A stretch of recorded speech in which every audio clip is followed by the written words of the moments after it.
Hello everyone and welcome back to our Ultimate Alaskan Cruise Planning Guide. Well, this is part 2 of the two-part series. If you remember in the last one, we helped talk about itineraries, we talked about, what ships to take, what cruise lines, what to pack, all those types of things. So if you've missed that, be sure to go back. We'll put a link in the description how to get back to that. But today we're going to talk about all the different amazing ports and destinations that you will see on an Alaskan adventure. So come along with us and we'll show you some of our adventures and tell you what we think and what there is to do in this last frontier. Welcome to Living Phase 2.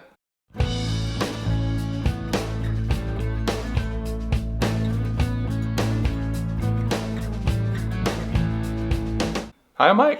And I'm Nancy, and we're empty nesters striving to live life to the fullest. And we are living that full life, sharing our tips and tricks on all the different ports and destinations to help you plan your ultimate Alaskan journey. Well, we sure are, friends. And today, first we're going to congratulate you for deciding to make that trip to Alaska. That is a big deal, and there is so much that Alaska has to offer.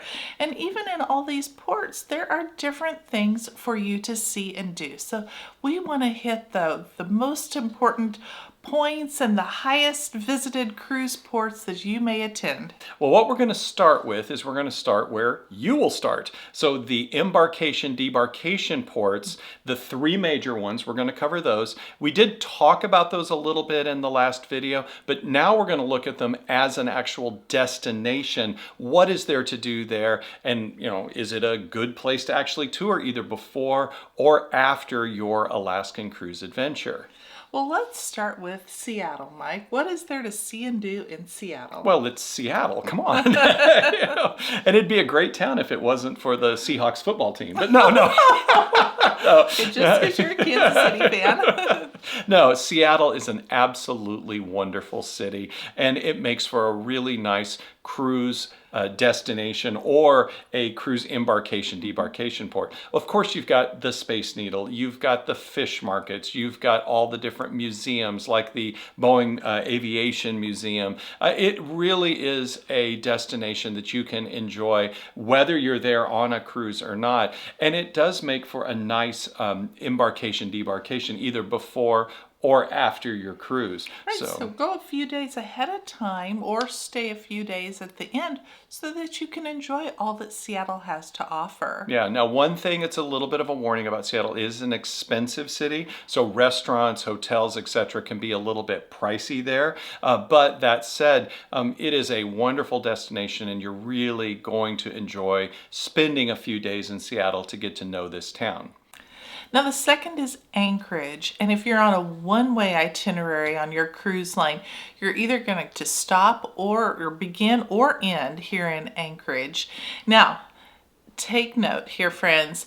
Anchorage is not where the cruise port is. You're either going to have to go to Seward, which is a bus ride of about 2.5 to 3 hours away, or Whittier, which is about a 90-minute bus ride away. So on either the beginning or the ending of your cruise, you've got that bus ride. So be sure to take that into consideration. No, you're exactly right. And that can be really confusing because you're being told, oh, my cruise ship leaves from Anchorage. And, you end up having to go.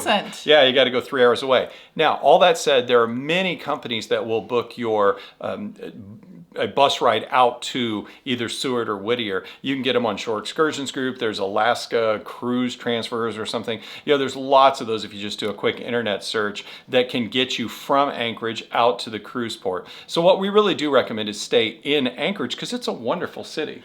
Anchorage really does have a lot to offer. The downtown is lovely. There's a lot to see and do here. There's bars, restaurants, museums. You can take some nice day trips. There's a railroad that you can take a nice rail trip for the day. You could even take a seaplane trip if you'd like to. And if you happen to be here on a Saturday, you can actually stop at the market where they have over 100 local vendors. So that's a fun thing to do. Yeah, so make sure if you're taking all the effort, time, and money to get all the way up here to Anchorage, spend some time. Last time we were there, we spent about, I think, 3 or 4 days. So you can rent a car, you can drive out to many of the different hikes. Make sure sure you make it out to Denali National Park. That's just absolutely gorgeous. You can even work with your cruise company to do what they call a land-sea adventure, so that you can add on, let's say, a train trip, or staying at a cabin or hotel out in the beautiful Alaskan wilderness. So make sure you take some time, go on some hikes, and enjoy being there in Anchorage, because it is a wonderful place. And you'll hear us say this several times, it really is the last frontier. Now, if you do decide to stay down in Seward, near where your cruise ship would dock, not a ton of stuff to do there. It's a fairly small town, but there are a couple things that are worth seeing. One is the Kenai, if I'm saying that right, fjords. Now, most cruise ships are not going to go in there because it's too small. So you take a small local boat and go see them. Beautiful fjords, quite spectacular there. And there also is the Alaska Aquatic Center, Aquatic Sea Life Center. So that's something else that you can see there. A couple little things you can do in Seward before your cruise. And if you do decide to stay in Whittier, again, like Seward, there's not just a lot to do, but it's still beautiful. You can take some lovely hikes to see fjords and glaciers and just beautiful scenery there as well. Yeah, and also like Seward, you can take a cruise into Prince William Sound. That's going to be too small for most cruise ships to go into, but it's a very beautiful cruise. So you can get a local cruise to go see that as well. One little interesting thing here, on your way to Whittier, if that's where your cruise ship leaves from, you're actually going to go through America's longest combined rail and auto tunnel. So it's kind of specific, but it's 2.5 mile long tunnel, and it actually is a one-way tunnel each way, and it alternates between rail and car. So it's kind of an interesting thing that you go through there, but it does add to the length of time for the trip getting from Anchorage down to Whittier. So you just have to plan for that as well. Well, the third port, which is the most popular port, is Vancouver. Now, some people will call this Victoria, so you may see that on your cruise itinerary. But this is a very popular place to embark and debark your cruise ship. Yeah, and it's certainly worthwhile to make this a destination. And actually, cruises that are leaving from Seattle quite often will stop here as a port day. So everything we're going to talk about is applicable whether you're stopping your cruise here, or you're just kind of passing through on the way to another port. Well, let's talk a little bit about Vancouver. First of all, it can be very expensive here. Your hotels, your restaurants, activities. This is a very pricey port here. Expensive is kind of the theme, yeah, really, over these last couple of videos. Yes. That's right. Alaska is not an inexpensive destination to go to, but certainly in Vancouver, if you're getting a hotel, which we absolutely say is a must, on the day before and quite often on the day after your cruise, you could very likely pay $300-400 a night for a hotel. So just be prepared for that. Something else to prepare yourself for, we've noticed in recent years as we've come up here, there's a bit more of a homeless problem. So you're going to see more people potentially panhandling on the street, things of that nature. So it's just something you need to prepare yourself for. But all that said, Vancouver is a lovely city with very good restaurants, very fun bars to go to, and lots of interesting things to see. So as an example, the first one would be Stanley Park. Now this is a 1,000-acre park. It's beautiful to go visit, lots of flowers, beautiful overlooks, 17 miles of trails throughout Stanley Park. So this is something that you can really enjoy here. Well, the next is Burkhardt Gardens, and this is right next door to Stanley Park, which is also another lovely place to see. Yeah, another is Queen Elizabeth Park. Now this is much smaller than Stanley Park, but again, a lovely place to go take a stroll, get pictures. It's really nice to go see. The next being Canada Place. Now this is where the cruise ship is going to dock. This is where the port, the terminal actually is.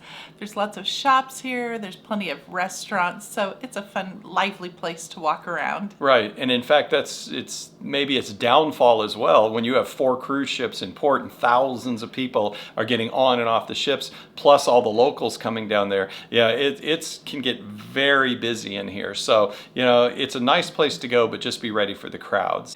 Now, another place to visit is Granville Island.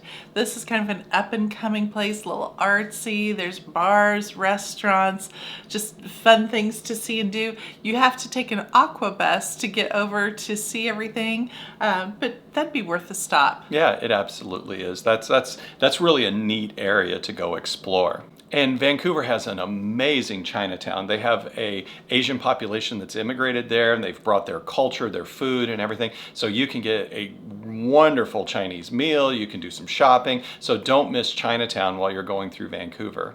The next is Gastown. You can actually walk here from the cruise port or from Canada Place. It has the steam clock, which is a clock that is run by steam, which is okay. It's a clock. That's okay. But it's funny. You'll see this on itineraries. We're going to go see the steam clock. Like, okay, yeah, it's a clock. But the nightlife here is fun. So if you've got an overnight, this might be a place you'd want to visit. And the next area is Yaletown. Now this is a real up and coming area as well. They're trying to revitalize it. Lots of really kind of hipster restaurants and bars and things like that are going in. Now I realize this area is about 15 blocks at least from the cruise port. We actually did walk it. It's quite a walk and it's uphill from the cruise port. So you probably want to take an Uber to get over there. But it's a nice little area. You can take a cruise to False Creek. There's the seawall walkway that's there. There's little things that you can do in this area. So exploring the Yaletown area, especially if you're overnighting here, is a great place to go and kind of explore. And the last area is the Capilano Suspension Bridge. This is a long suspension bridge that you walk over. Now this is up north of town, and many excursions will go here, and you're either going to need to take an Uber or an excursion to get here. Yeah, but it's pretty cool. So it might be something you want to do while you're in Vancouver. So that covers the 3 locations where your cruise ship is going to start from or end. But let's talk now about the different destinations where your cruise is going to stop or pass through. And the first thing we're going to talk about is the Inside Passage. Well, the Inside Passage is a must-do if this is your first Alaskan cruise. So you'll see quite often itineraries listed as an Inside Passage cruise. Now, what is the Inside Passage? Well, technically the Inside Passage is the path from Olympia, Washington, all the way through these barrier islands, ending at Haines, Alaska in the very far north. That's considered the Inside Passage. And your cruise ship will stay inside these barrier islands, which makes for a calmer cruise, makes for, calm seas, and you're constantly seeing the islands and you're seeing the land on the other side. You can see lots of whales and eagles. I mean, keep those binoculars ready, so that you can not miss any of this. This is a beautiful place to cruise and is really a must, we think, for first-time cruisers. But remember, the Inside Passage is not a stop. It's not a port. It's just part of your cruising that you go through. And on your Inside Passage cruise, a lot of times the itinerary will mention the Hubbard Glacier. Now, the Hubbard Glacier is going to be kind of a pass-by or a sail-by. A lot of times the ship will get as close to it as possible and then just going to do a 360 spin there, so everyone gets to see the glacier from all sides of the ship, which is nice. Yeah, that's one of the things I love, especially on the Radiance class ships from Royal we've been on. The captains love to do that spin maneuver when they get up close to the glacier. Now, as you're choosing your itinerary, many of them will mention the Tracy Arm Fjord or Glacier Bay, one or the other. Both of these are areas that you're going to sail through. You're not actually going to stop at. And so let's talk a little bit about the difference between those. Yeah, so Tracy Arm Fjord, it's a narrower fjord. You're going to be a lot closer. You're kind of going to get that more fjord feel as you're going up in there. Now, the disadvantage of that, because it is a tighter channel to go through, there's a lot more risk that any kind of inclement weather is going to prevent you from going up there. In fact, that happened to us on the last Alaskan cruise we were on. Yeah. Got up at 5 in the morning when we were supposed to go through the mouth of the fjord, and we started to go into the mouth. We're like, okay, let's get ready to do some, watching here, and we turned around and went back out. It was disappointing. Yes, but... yeah. So remember that all of these ships in Alaska, they get on board a local pilot to help the crew and the captain navigate here in these waters, and that's what they do. They consult with these pilots to say, there's too foggy, too icy, and so they will always keep your safety in mind, which, although we were disappointed, we were happy that they made a choice to keep us safe there. Certainly. Yeah, exactly. So if you see Tracy Arm Fjord or you pick an itinerary, just be aware there is a risk that you might not get up in there. I mean, this can happen anywhere in Alaska, depending on the weather. So just pack your patience and understand if you miss a fjord like that, they're going to try to take you to other areas where you're going to still see really beautiful sights. And one additional thing is if your cruise doesn't make it down Tracy Arm Fjord, or maybe just isn't planned to go there, maybe it's more of a Glacier Bay cruise. If you go to Juneau, you can book either a seaplane, that's a pretty costly one, but you can also book boat tours that will just go on a day tour down Tracy Arm Fjord. And by the way, the reason you want to go down there, you're going to see whales, you're going to see bears, you're going to see eagles, just the scenery and wildlife down this fjord is absolutely, you're going to see icebergs, you're going to be passing by them. It is absolutely beautiful. And the smaller ships also can go up the what's called Endicott arm of the fjord, which is incredibly beautiful. So, if you miss Tracy Arm, there is a chance through Juneau that you can see it as well. Now, another area that you may be going into is Glacier Bay. Now, Glacier Bay is a UNESCO World Heritage Site because it is stunning. It is much larger than Tracy Arm Fjord. You're going to see many glaciers there.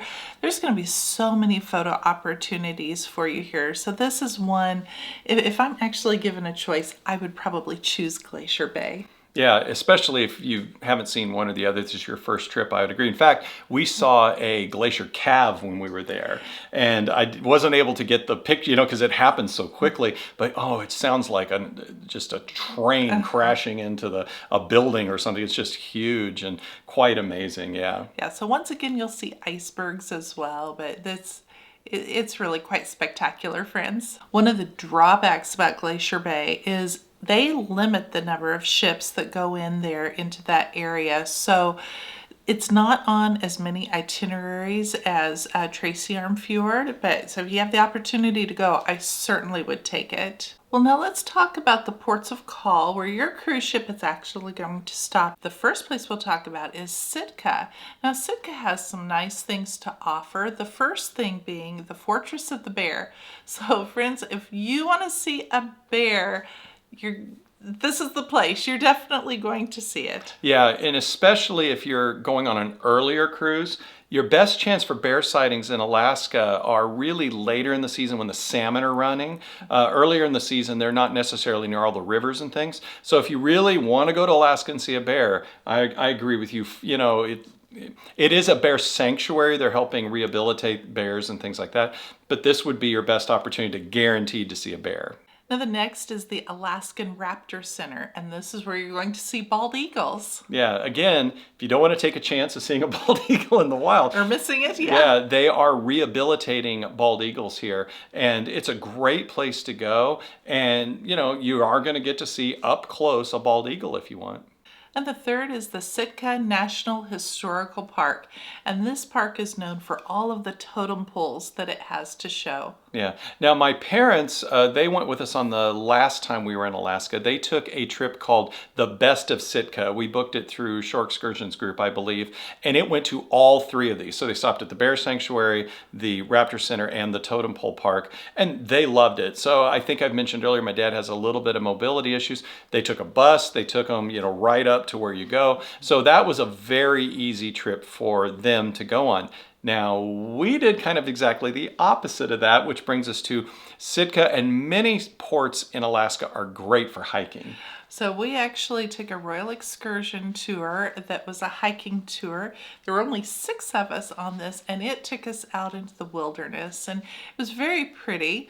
It was kind of rainy that day, but our guide was so good. He talked about all of the plants and things.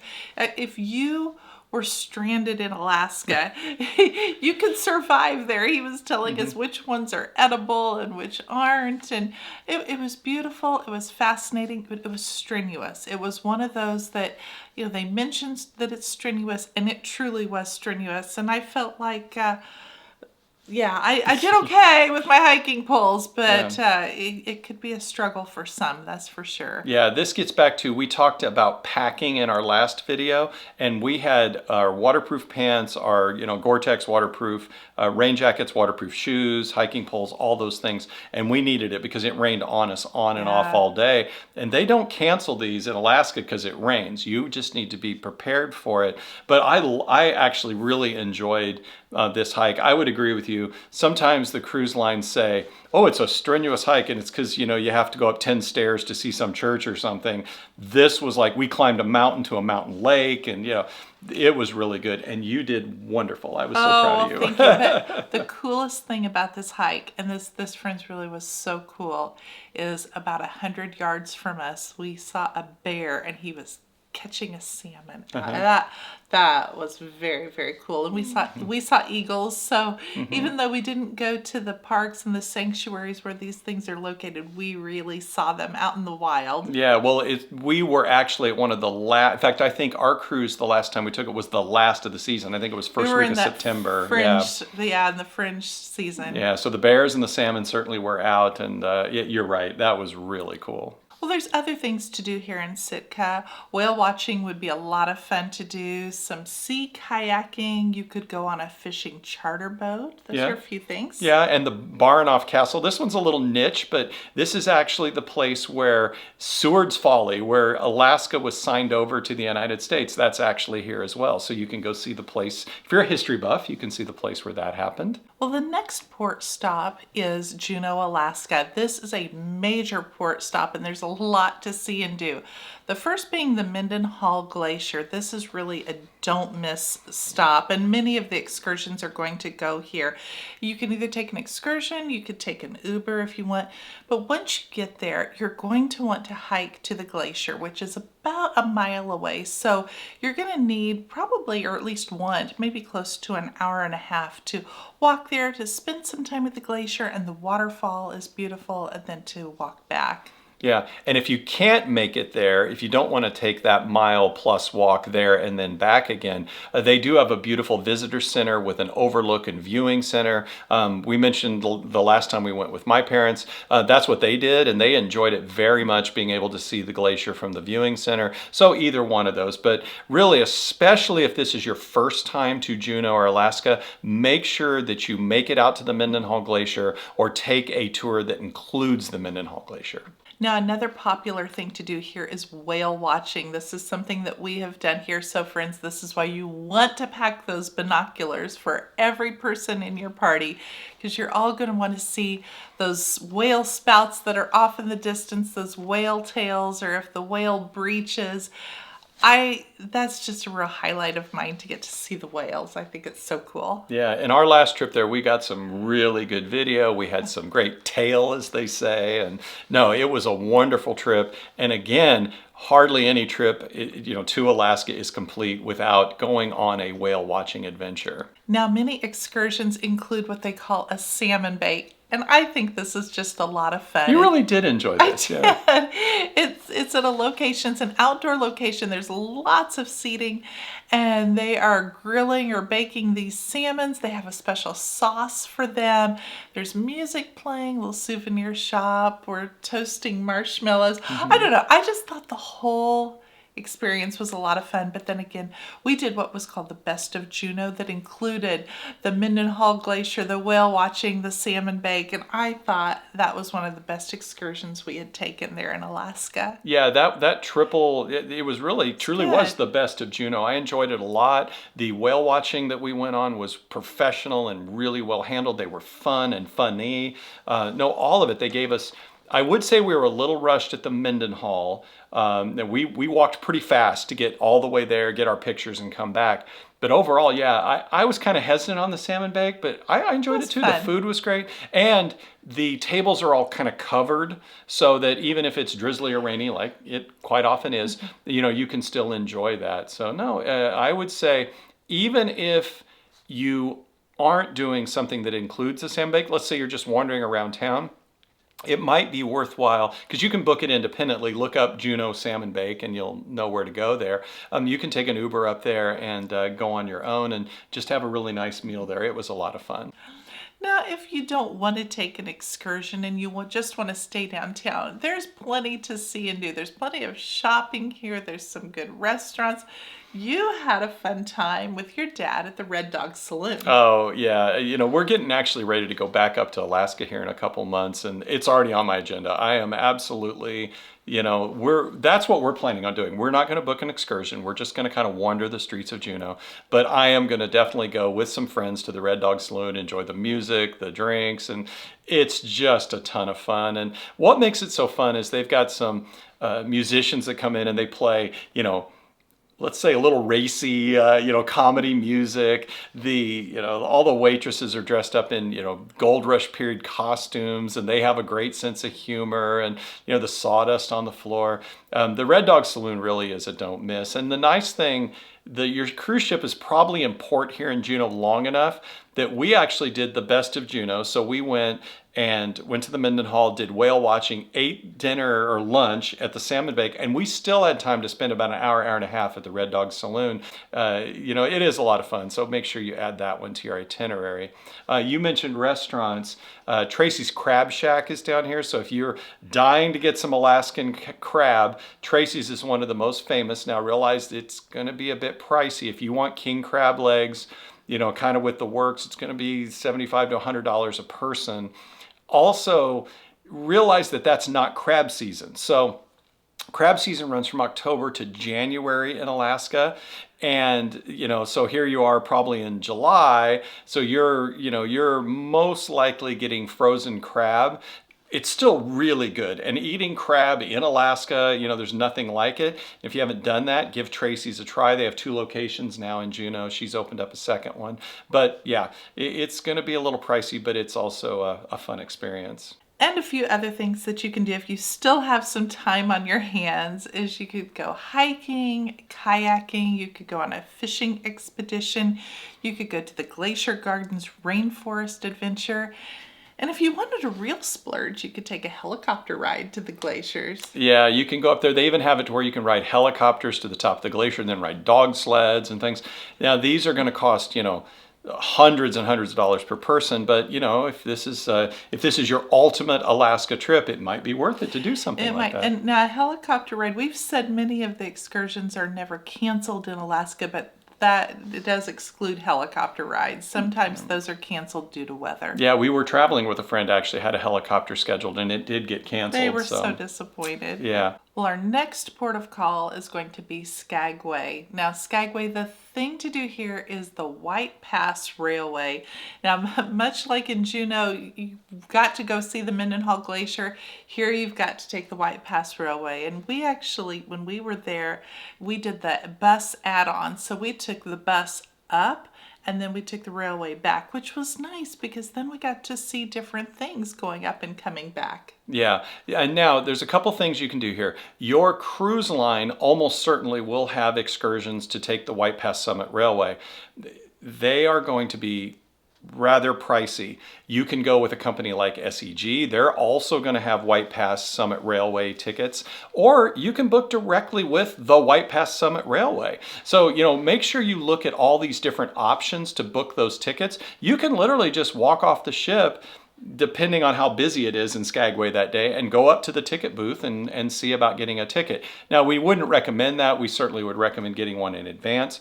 But, there's lots of ways. Don't think that the only way to get a ticket on the railway is through your cruise line. You can actually save yourself quite a bit of money by going either to an SEG, a Shore Excursions group, or going directly to the White Pass Summit rail website. Now, there's other things to do here in Skagway. It's near the Chilkoot Lake and Haines, and so you can see beautiful wildlife. You can see the eagles and hopefully bear and just really enjoy that. You can go kayaking, you can go fishing, hiking. So there's the usual things to see all of Alaskan beauty. Yeah, but one thing unique that's in Skagway, actually 2 unique things we're going to cover. One is the Red Onion Saloon. So not the Red Dog Saloon, that was in Juneau. The Red Onion Saloon is a former brothel, and they actually do have the brothel tour.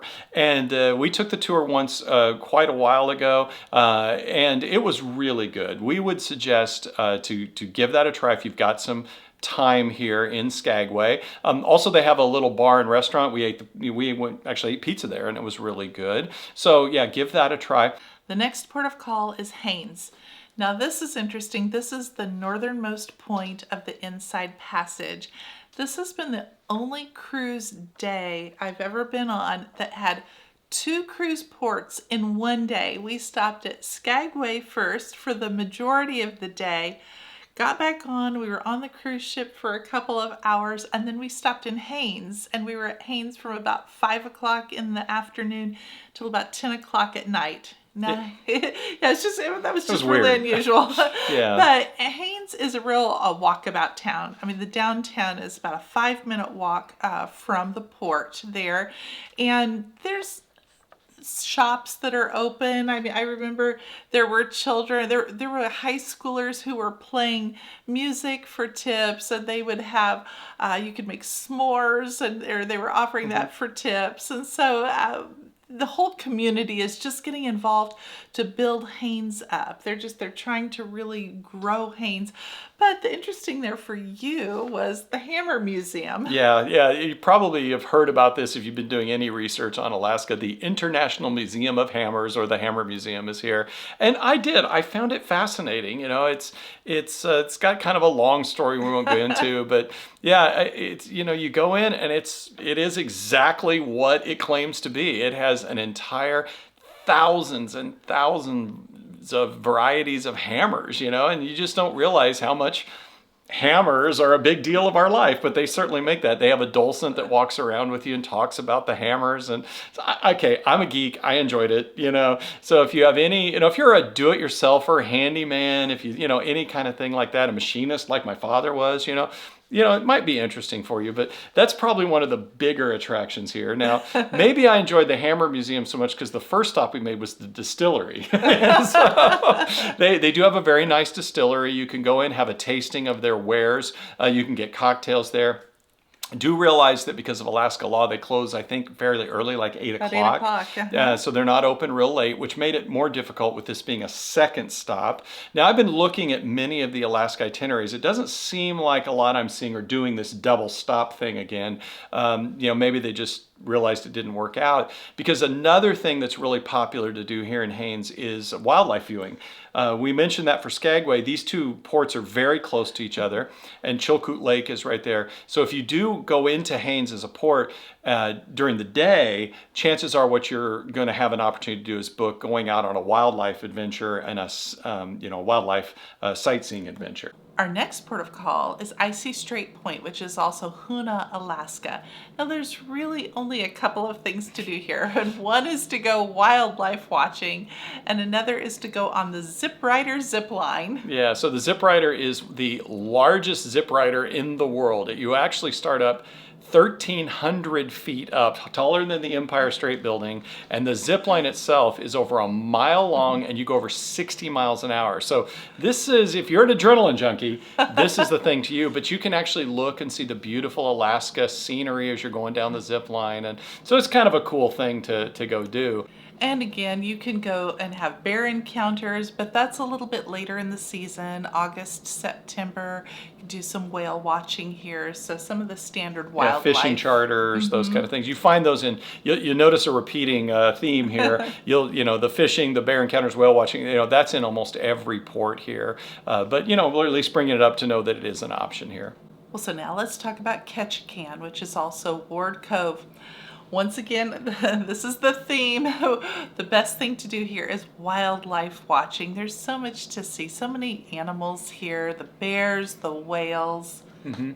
Go do some wildlife watching. Yeah, it was fun. Now, we actually did an ATV tour here. So we went on rented ATVs and went on a trail ride. So you can get out in the wilderness. We actually did see some wildlife while we were there. They kind of park the ATVs and you watch and things. That was a lot of fun, and you just enjoyed getting out. And again, Alaska is all about Alaska. Whereas maybe other places you're going to tour, like, I don't know, let's pick Europe or something. You go to see monuments and churches, in the Caribbean you go to see beaches, Here it's about the natural beauty of the last frontier, Alaska. Well, now here in Ketchikan, though, you can also stay in town. They have Sea Creek Street, which has some nice shopping. It's just fun to walk around. You could go on a pub crawl, go into a restaurant. Other things that you could do, You could go to Tongass National Forest. Yeah, there's a lot of excursions that'll take you there from Ketchikan. Lots of beauty here. We've mentioned this several times. The salmon start running. You can watch the salmon run and go see them. You can also, if you want to splurge here, you can go on a seaplane tour. Now, these are about $400 a person, so they're not, and that's only for like a half hour. So a little expensive, it's a splurge, but we've had some friends do it and they loved it. Now the next couple of ports are smaller ones. So you've got Kodiak Island. This is actually a tinder port here. And at Kodiak Island, again, you've got some bear watching, some wildlife watching. Once again, you could go kayaking as well. Yeah, and if you remember from our previous video, you know, these are the ones that more of your seaborne, your explorer ships, maybe some of the small celebrity ships might go to, but certainly the smaller ships are going to go here. The last one is Dutch Harbor. So friends, if you are fans of Deadliest Catch, the TV series, this has kind of been their home port here at Dutch Harbor. So you would see things that you'd recognize from the TV show. Yeah, and once again, this is going to be a port that only the smaller ships, explorer type ships, are going to make it to. Well, you're going to have several sea days when you're cruising in Alaska, and that's the time to rest and relax and to catch up on things. And Mike, let's talk about some of the things that we do on our sea days in Alaska. Yeah, well, of course, you know, pull up a deck chair, or depending on how cold it is, pull up a chair next to a window and just look at the beautiful Alaska scenery going by. I mean, again, that's why you're here, is to see that scenery. Another thing that's kind of fun to do is to order room service and just watch out your balcony window at the beautiful scenery going by. Yeah, you can also, you know, get dressed up, go have a fancy meal, enjoy the amenities of the ship. You know, you're coming up here on a cruise, use the cruise ship, you know, so find out those wonderful little spots that you can go enjoy. You can also do some of the cruise ship activities. They will always have stuff going on, from, you know, trivia to games to music to bands to, you know, entertainment, theater, all kinds of things going on. So these on your sea days are your time to really get to enjoy this cruise that you're taking up to Alaska. Well, Mike, we actually have 2 upcoming trips to Alaska. Shall we share it with everyone? Yeah, absolutely. Go ahead. Well, the first one is, you've heard us mention about the reunion cruise from the Ultimate World Cruise here. We are going to Alaska. There will be 200 or 300 passengers on this ship that were on the Ultimate World Cruise. So it's going to be really nice to see all of our friends once again. So that is our first trip to Alaska. And what better place to get together than Alaska, because that was a destination we didn't get to on the Ultimate World Cruise. That is so true. But in the future, we are going to see Alaska in depth. Mm-hmm. Yeah, so again, we've mentioned it, we've done a little quick short and some Instagram posts and things, but we have gotten an RV, and that's going to be our next big adventures, cruising the highways and byways of the world, you know, because it's beyond just the United States. And we are going to RV up to Alaska. We're going to take about 3 months, and we're going to drive up there with some friends who happen to be friends from the Ultimate World Cruise. You'll see familiar faces that way. That's right. And we are going to hit all of these different ports and destinations we just told you about, but we're going to be on the inland side of things, taking lots of time to really take in this amazing beauty of the ultimate frontier, Alaska. Oh, and I cannot wait. I am so looking forward to that trip. All right, friends. Well, thank you. We hope you've enjoyed our series about Alaska, and we will be seeing you very soon. Have a great day. Bye-bye now. Bye-bye now.